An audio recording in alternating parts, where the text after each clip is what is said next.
میرے عزیزو، قرآن میں مولا فرماتا ہے فَاذْكُرُونِي أَذْكُرْكُمْ، اس کا وعدہ ہے تم مجھے یاد کرو میں تمہیں یاد کروں گا۔ اور اس کی تفسیر میں اللہ تعالیٰ کے اس قول میں، اس فرمان کی تفسیر میں بزرگوں نے فرمایا اللہ کیسے یاد کرتا ہے بندے کو؟ اللہ بندے کو کیسے یاد کرتا ہے؟ جب تم اس کی یاد میں مصروف رہے، اپنے آپ کو بزی کر رکھا، اللہ تمہیں کیسی جگہ یاد کرتا ہے؟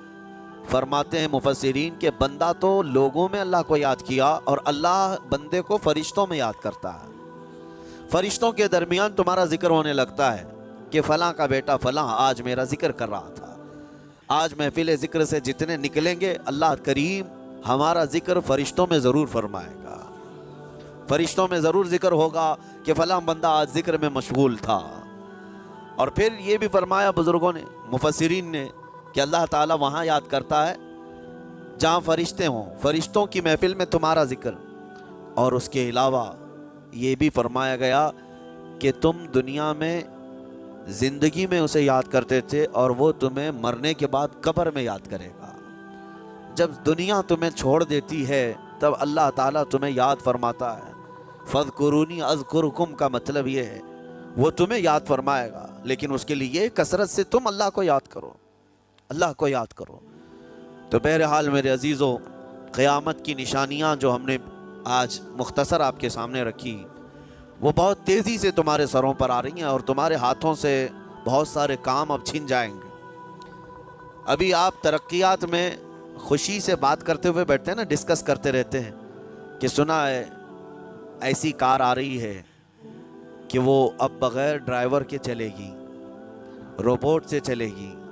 اس کو تو ہم خوشیوں میں ڈسکس کرتے ہیں کہ اچھا ایسا ہونے والا ہے۔ پہلے ایسا تھا کہ موبائل آپ بٹن کے دباتے تھے، کسی نے اگر خبر کر دیا کہ نہیں بعد میں صرف ٹچ کرنے سے آتا ہے تو آپ کہتے اچھا ایسا بھی آنے والا ہے۔ لیکن آپ کوئی کہے تو آپ کو کوئی تعجب نہیں، ٹچ اسکرین، کوئی تعجب کی بات نہیں، بنا ڈرائیور کے گاڑیاں آ جائیں گی۔ اس طرح ہوتے ہوتے نظام زندگی اس قدر بدل جائے گا، اس قدر بدل جائے گا۔ آج میری یہ بات نوٹ کر کے رکھ لیں، زندگی باقی رہی تو 10 سال بعد انشاءاللہ ہم ملاقات کریں گے، اگر اللہ نے زندگی باقی رکھی، اور اس کے بعد پھر ہماری یہ باتیں میچ کر کے دیکھیں کہ کیا کیا ہوا ہے اور کیا کیا دنیا بدل چکی۔ اسی لیے میں کوئی بھوشمانی نہیں کر رہا ہوں، اور نہ ہی کوئی جوتش بابا ہوں طوطا لے کر جو بیٹھتا ہے، یا تمہارے ہاتھوں کی لکیریں دیکھ کر کے کوئی فیوچر بولنے والا نہیں۔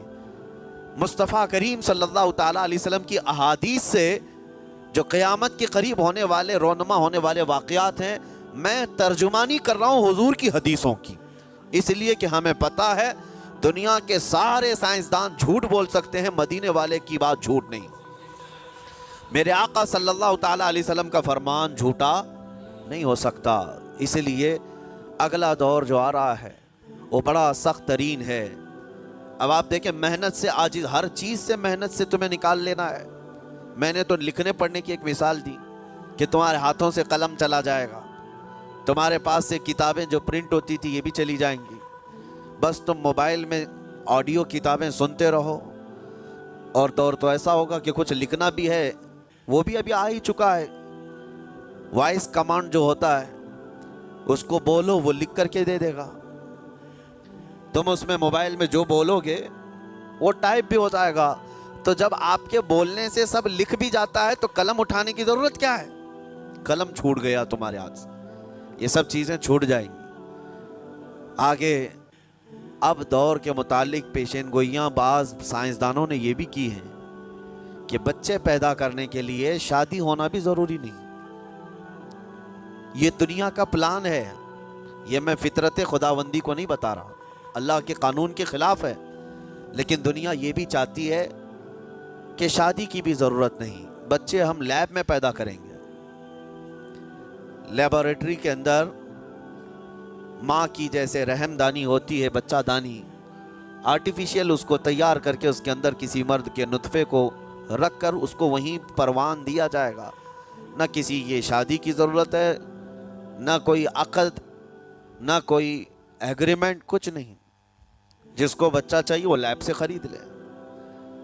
ہر طرح کی چیزوں سے تمہیں عاری کر دیا جائے. ابھی تو بہت سارے لوگ سوال بھی کرتے ہیں ہم سے ٹیسٹ ٹیوب بیبی کے متعلق، جس کو بچے نہیں ہو رہے ہیں، کیا وہ اس طرح سے ٹیسٹ ٹیوب بیبی سے جو آج ایک طریقہ کار ہے بچے پیدا کر سکتے ہیں یا نہیں؟ اس کے کئی طریقے ہیں سائنس میں کہ اسی مرد کا نطفہ اسی کی عورت میں رکھ کر کے اس کو پروان دیا جائے، اور بعض دوسرے طریقے کہ کسی دوسرے کا لا کر اس کی عورت میں رکھ دیا جائے. یہ تو سراسر حرام ہے، زنا ہے. لیکن ائمہ اکرام فقہاء اکرام نے حلال رشتے کے اندر ہی مرد اور عورت جو شادی شدہ ہیں ان کو بھی اس طریقے سے بچہ حاصل کرنے کی اجازت نہیں تھی. وہ ناجائز ہے، ناجائز ہے. بچے دینا یہ اللہ کی شان ہے. حضرت ابو ہریرہ رضی اللہ تعالیٰ عنہ حضور صلی اللہ علیہ وسلم کی بارگاہ میں حاضر ہوئے، عرض کرتے ہیں عرب والے لوگ عزل کرتے ہیں یا رسول اللہ، یعنی بچے نہ ہونا نہیں چاہیے کسی کو، تو پریکاشن لیتے تھے وہ لوگ. اس کا طریقہ کار ان کا الگ تھا عربوں کا. وہ انزال نہیں کرتے، اس سے پہلے جدا ہوتے. حضرت ابو ہریرہ رضی اللہ تعالیٰ عنہ نے حضور کی بارگاہ میں پوچھا کہ ایسا کیا کرنا کیسا ہے؟ نبی پاک صلی اللہ تعالیٰ علیہ وسلم نے ارشاد فرمایا اگر رب تبارک و تعالیٰ چاہے تو بھی بچے عطا کرے گا. کوئی عزل کر لے الگ ہو جائے، اگر مولا کو دینا ہو تو اس حال میں بھی اللہ تعالیٰ بچے عطا کرے گا. جو مولا بغیر باپ کے عیسیٰ پیدا فرماتا ہو. تو بہرحال میں بات الگ نہ چلی جائے اس لیے عرض کر رہا ہوں کہ اگلے دور میں سارے کام کاج تمہارے ہاتھوں سے نکل جائیں گے، عاری کر دیا جائے گا اور تمہیں سست اور کاہل بنا دیا جائے گا. اور جب بندے کے پاس کوئی کام ہی باقی نہ رہے تو اس کا دماغ شیطانی بن جائے گا اور شیطان اس کو ہانکتا رہے گا صبح سے شام تک، شام سے صبح تک. اور میں آپ کو بتا دوں دنیا یہ چاہتی ہے کہ رات کو دن بنا دے، یعنی کوئی رات کا تصور ہی نہ رہے، نہ اندھیرا ہے نہ ہی کوئی اس طرح کی تاریکی، بلکہ پورا ٹوٹل 24 آورز ایسا ہی اجالا دکھنا چاہیے. تمہاری نیندیں ختم ہوں، کسی کے لیے بھی اندھیرا ہو گیا چلو سوئیں. یہ اللہ کے جتنے نظام ہیں اس سے یہ دنیا چھیڑ چھاڑ کرنے کی کوشش کر رہی ہے. یہ جو خفیہ طاقتیں ہیں دنیا کو جو چلا رہی ہیں، وہ فری میسن ہوں اور سیکریٹ تنظیمیں جو آج دنیا میں کام کر رہی ہیں، وہ قانون خداوندی سے چھیڑ چھاڑ کرنا ان کی فطرت عادت ہے. ہر چیز جو اللہ تعالیٰ کی بنائی ہوئی، پہاڑوں کو اپنی جگہ سے ہٹا دینا. عرب میں آج پتہ ہے آپ کو، سعودی میں سب سے زیادہ پہاڑ کاٹے جا رہے ہیں. پہاڑ اتنے کاٹتے ہیں وہ، پورے کے پورے پہاڑوں کو انہوں نے زمین سے الگ کر دیا اور وہاں پہاڑ کا وجود ہی نہیں. مکہ میں جا کر آپ دیکھ لیں، مدینے میں جا کر دیکھ لیں، 4 سال 5 سال کنٹینیو کئی مشینیں لگا کر کے پورے پہاڑ کو صاف کر دی. پتھر کے پہاڑ. اصل میں یہ نظام قدرت ہے، پہاڑ یوں ہی نہیں بنائے اللہ نے زمین پر. والجبال اوتادا، یہ میخ بنا کر کے اس میں گاڑ دیے گئے تاکہ زمین ہلنے نہ پائے. زمین پانی پر ہے، اور جب پہاڑوں سے چھیڑ چھاڑ کیا جائے گا زمینوں میں زلزلے آئیں گے، ادھر سے ادھر زمین ہل جائے گی. اور تو اور انہوں نے اپنی ٹیکنالوجی کو بڑھاتے بڑھاتے قانون خداوندی میں چھیڑ چھاڑ کے لیے کیا نہیں کیا. انہوں نے جعلی اور آرٹیفیشل ارتھ کویک لانے کی کوششیں کی، مصنوعی زلزلے، مصنوعی بارش ہوتی نہیں، لیکن پورے کلاؤڈ کو جمع کر کے، بادلوں کو جمع کر کے ایک جگہ اور پھر اس کو کیمیکل کے ذریعے سے پانی برسا دیا جائے. لوگوں کو لگتا ہے کہ ابر چھا گیا اور پانی آنے لگ گیا، یعنی بارش بھی مصنوعی برسائی جائے، ہوائیں بھی مصنوعی چلائی جائیں، پہاڑ بھی کاٹ دیے جائیں، جعلی زلزلے لائے جائیں. سونامی کو بھی لانے کی ترکیبیں ان لوگوں نے سوچی کہ زیر زمین جو لاوا ہوتا ہے اس کے اندر دھماکہ کر دیا جائے تاکہ پانی کی موجیں بے قابو ہو کر بہت زیادہ لہریں اٹھ جائیں اور دنیا میں تباہی مچائیں. بیماریاں اللہ کی طرف سے آتی ہیں، لیکن بیماریاں یہ لیب میں بنانے کی کوشش کرتے ہیں کہ وائرس بنائے جائے اور لوگوں کے درمیان چھوڑ دیے جائے، جس کو آج دنیا کی بڑی طاقتیں بایو ویپن کا کہتی ہیں. یعنی ہتھیار صرف گولہ بارود بندوق اور میزائل ہی نہیں ہے، ہتھیار یہ وائرس بھی ہیں، کیمیکل بھی ہے دوائیوں کی شکل میں. یہ برسوں سے یہ تنظیمیں اس بات پر کام کر رہی ہیں، حتیٰ کہ یہ نظام قدرت کو، نظام خداوندی کو پورے اکثر بدلنے کے لیے انہوں نے مردوں کو عورت بنانا، عورتوں کو مرد بنانے کی بھی مہم چھیڑ رکھی ہے. ٹرانسجینڈر، ان سب کو خاص قانونی حق دیا جائے گا، اور مرضی سے آدمی اپنے جینڈر کو، اپنی جنس کو چینج کروا لے. یہ قانون خداوندی میں چھیڑ چھاڑ ہے نہیں. اور انسان کو جس کام کے لیے پیدا کیا گیا تھا اس کام سے اس کو عاری کر دیا جائے، کاہل بنا دیا جائے. اسی لیے دیکھیں، وہ رحمان مولا چاہے تو تمہیں گھر میں بٹھا کر خوب رزق دے. وہ غفار ہے جو چونٹیوں کو اپنے سوراخ میں رزق دیتا ہے، مچھلیوں کو پانی کے اندر رزق دیتا ہے. وہ اشرف المخلوقات کو کیوں نہیں کھلائے گا؟ لیکن اس کا حکم یہ ہے، اذا قضیت الصلاۃ فانتشروا فی الارض، جب نماز پڑھ لو تو زمین میں پھیل جاؤ اور اللہ کا رزق ڈھونڈو. یہ نہیں کہ گھر میں بیٹھ کر کے تم پکارتے رہو رزق آ جا، رزق آ جا، رزق آ جا. یہ نہیں ہے. تمہیں کیوں؟ تم کاہل اور سست نہ بنو. تمہیں فرمائے گا ہاتھ پیر چلاؤ. نبی پاک صلی اللہ تعالیٰ علیہ وسلم نے ارشاد فرمایا، دنیا کا سب سے بہترین رزق وہ ہے جو اپنے ہاتھوں کی کمائی، محنت سے. اور حضور فرماتے ہیں اللہ کے نبی داؤد علیہ السلام لوہے کا کام کرتے اور خود اپنے ہاتھوں سے لوہے کو تپا کر کے نقش بناتے، اور لوہے کی زرہ جو جنگوں میں پہنی جاتی یہ بنا کر کے بیچتے تھے، اور اس کی آمدنی سے حضرت داؤد علیہ السلام اپنا گھر چلاتے تھے. حضرت ادریس علیہ السلام کپڑے سلتے تھے، درزی کا کام کرتے اور اپنا گھر چلاتے. حضرت ابراہیم علیہ السلام گھر بنانے کا کام کرتے رہے. اسی لیے نبی پاک صلی اللہ تعالیٰ علیہ وسلم نے فرمایا اللہ کے سارے نبی اپنے ہاتھوں کی کمائی کھایا کرتے تھے، کوئی گھر بیٹھ کر کے نہیں. جو لوگوں کو آج یہ شوق ہے کہ بس کسی کو جائیداد میں کچھ پراپرٹی ملی تو کرائے پر چڑھا دو اور کرایہ کھاتے رہو. کیوں محنت کرنا ہے؟ کوئی کام کیوں کرنا ہے؟ میں یہ نہیں کہتا کہ کرایہ مت کھاؤ، کھاؤ کرایہ، لیکن اپنے جسم کو ایسا کاہل اور سست بناؤ گے تو یہ شیطان کی آماجگاہ بن جائے گا دماغ، اور اتنے گناہ کرنے لگ جاؤ گے کہ تمہارے کنٹرول میں نہیں رہے گا. تم اس کو جتنا خالی اور سست چھوڑو گے. یا آلریڈی جو سائنسدانوں نے چوہوں پر ایکسپیریمنٹ کر کے جو دیکھا، اکثر ایسا ہوتا ہے کہ چوہوں پر جو تجربہ کیا جاتا ہے انسان کے فطرت سے بہت زیادہ میل کھاتا ہے چوہوں کی طبیعت. اسی لیے آپریشن تھیٹر میں بھی سکھانے کے لیے چوہے اور مینڈک کا استعمال ہوتا ہے. دوائیاں بھی جو سب سے پہلے بنتی ہیں وہ چوہوں کو کھلا کر دیکھی جاتی ہیں. انسان کی طبیعت زیادہ اس سے میل کھاتی ہے. تو جو چوہوں کو ساری سہولیات دے دی گئی تھی تو وہ آپس میں شہوت میں مبتلا ہو گئے اور ایک دوسرے کا قتل کرنے لگے. یہی حال انسانوں کا بھی ہوگا. جب ان کو ساری سہولیات ایک جگہ مل جائیں گی تو یہ ایک دوسرے کا قتل شروع کر دیں گے. یہ کثرت سے گناہ کرنے لگیں گے اور ایک دوسرے کا قتل کریں گے. اسی لیے آپ کو میں جو بات کہہ رہا تھا وہ ادھوری رہ گئی. وہ رب تبارک و تعالیٰ چاہے تو گھر بیٹھا کر تمہیں کھلائے، لیکن آپ مجھے یہ بتاؤ، یہ جو مسجد میں بلاتا ہے تمہیں رب تعالیٰ 5 وقت، فجر میں، ظہر میں، عصر میں، مغرب میں، عشاء میں، اور ہر ایک میں تمہیں اپنی پیشانی زمین پر رکھنی ہے. ہاں، ایک مخصوص طریقہ ہے. کیوں؟ اللہ کریم کیا تمہارے ان اعمال کا محتاج ہے؟ محتاج ہے رب تعالیٰ کہ تم جتنے سجدے کرو گے اس کا پاور بڑھے گا، اس کی طاقت بڑھے گی، تمہاری عبادتوں سے اس کے خزانے بڑھیں گے؟ کچھ نہیں ہونا ہے. وہ بے نیاز ہے، اللہ الصمد، وہ بے نیاز ہے. لیکن تمہیں یہ جو پریکٹس کرائی جاتی ہے وہ اسی لیے کہ تم سست اور کاہل نہ بنو. کسی گاڑی کو زیادہ دن گیریج میں رکھ دیا جائے، چاہے وہ نئی کیوں نہ ہو، زنگ لگ جاتا ہے اور اس کے بعد پھر اس کے اندر خرابیاں شروع ہو جاتی ہیں. انسان اپنے آپ کو اسی طرح کاہل رکھ دے، سست رکھ دے، تو پھر اس کے اندر بھی عجب عجب قسم کی بیماریاں، وہ گناہوں کی بیماریاں بھی شروع ہوتی ہیں اور جسمانی بیماریاں بھی شروع ہوتی ہیں. اسی لیے تمہیں 5 وقت یہ پریکٹس بھی کرائی جاتی ہے کہ نمازیں پڑھتے رہو، اپنے آپ کو بزی رکھو. تم بار بار پیشانی زمین پر جھکاؤ اور اٹھاؤ، جھکاؤ اٹھاؤ. یہ پریکٹس اسی لیے کرائی جاتی ہے کہ تمہارا جسم سست اور کاہل نہ رہے.